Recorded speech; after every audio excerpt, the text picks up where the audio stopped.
Yo, yo, yo, yo, yo, yo, yo. What's good with it? What's good with it? It's the homie MACK. Music, art, coaching, knowledge.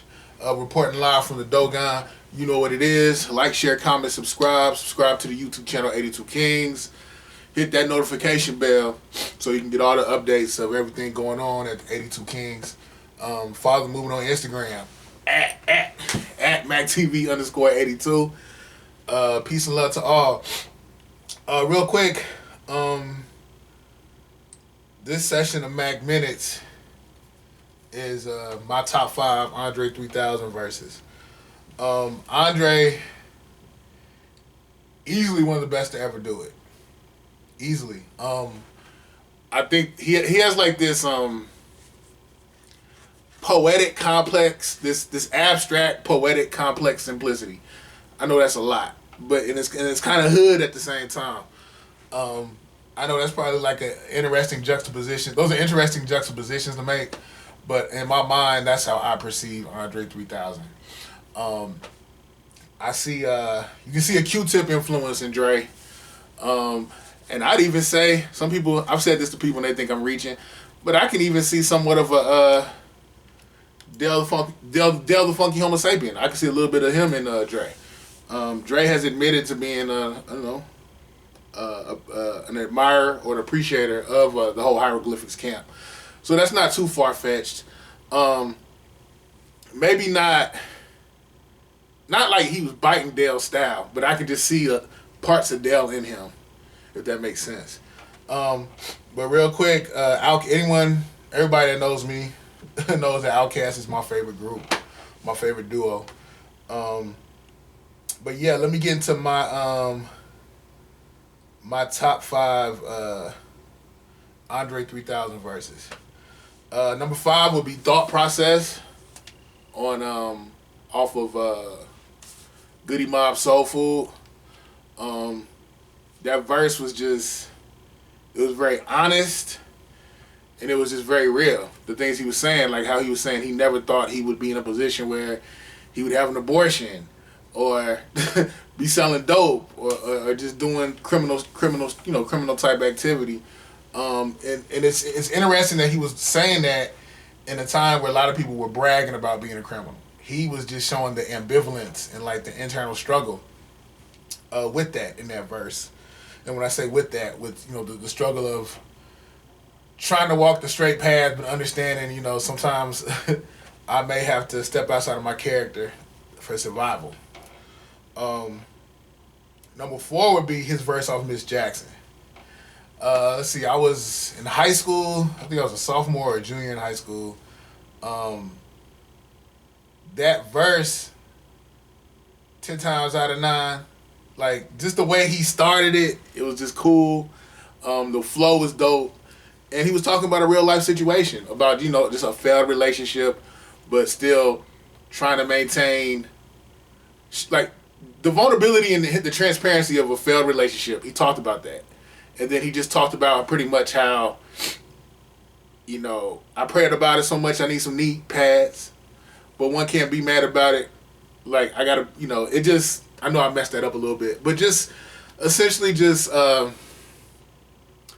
he was really transparent, and he showed a lot of vulnerability again, just to say, like, dang, man, like, this relationship really failed, but, I love her, but it just is what it is, and we got a child together, so I promised to do right by my child, and maintain a healthy relationship with his mother. I thought that was dope.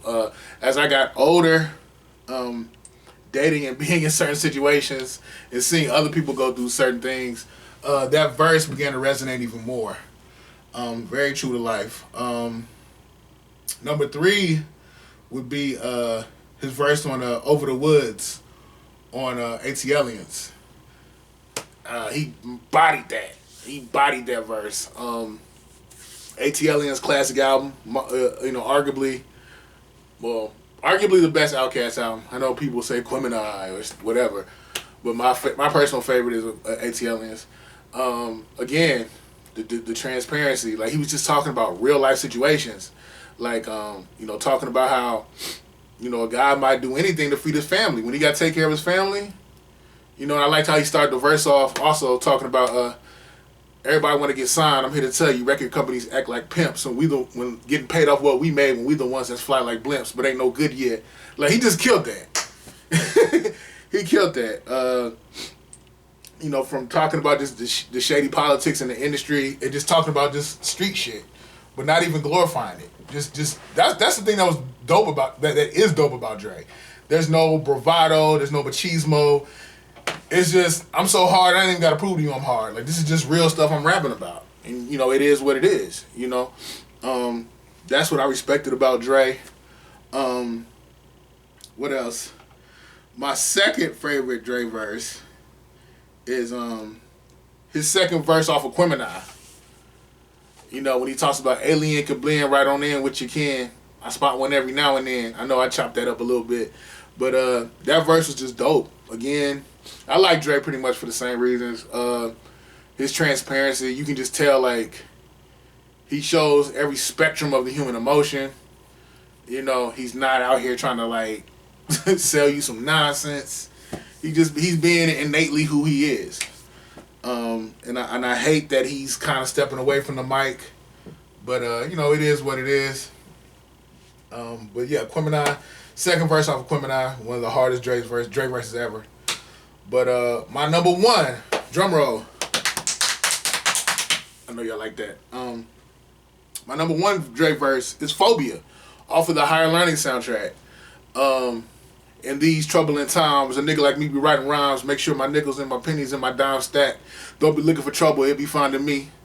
Like, he just, and then he gave the visual about being in a martyr parking lot and shooting at somebody.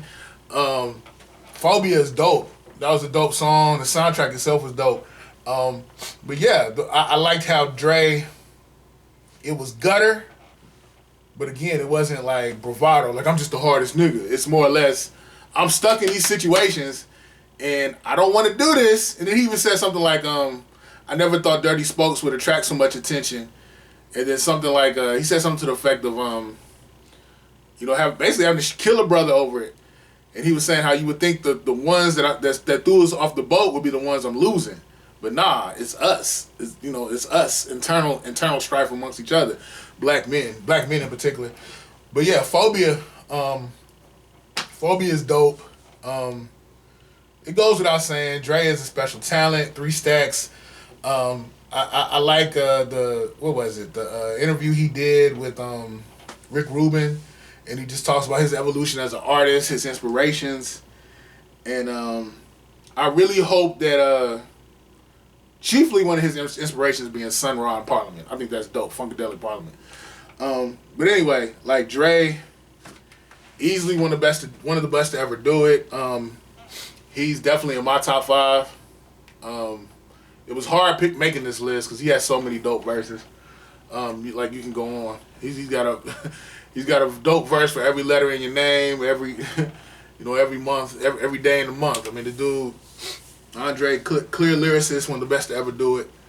But yeah, I hope that Dre gets back to it. I hope he gets back into and starts writing again. But, you know, at the same time, I kind of embracing myself and accepting the fact that we may not get any new OUTKAST material or any new material from Dre specifically, and I'm okay with that. They left us a copious amount of music to revisit and to digest and develop even new understandings of. Because there's been lines that he said, back in '95 that it hits different now. Like, listening to Dre at 15 is totally different from listening to Dre at 30 something. But anyway, OUTKAST's catalog has aged well. I admit, The Love Below had to grow on me. But I can appreciate it for what it is. Dope project. But yeah, this is your homie Mac. Pay attention to the Hip Hop Debate Series. We just did, what was it? Dr. Dre versus DJ Premier. I defended Dr. Dre. The next clash in the Hip Hop Debate Series will be between myself and my homie TB. Salute to TB. I will be defending Get Rich or Die Trying. He will be defending Ready to Die. So pay attention to the MACK TV Hip Hop Debate Series. Follow the movement on Instagram at MACKTV_82. Subscribe to this YouTube channel, 82 Kings. We got more dope content coming your way. I hope everybody's staying clean, staying hygienic, staying safe, staying their ass home, staying out the way. It's your homie Mac, music, art, coach, and knowledge, reporting live from the Dogon, signing out from the Dogon. Peace and love to all. Be safe, be blessed. Stay your ass home.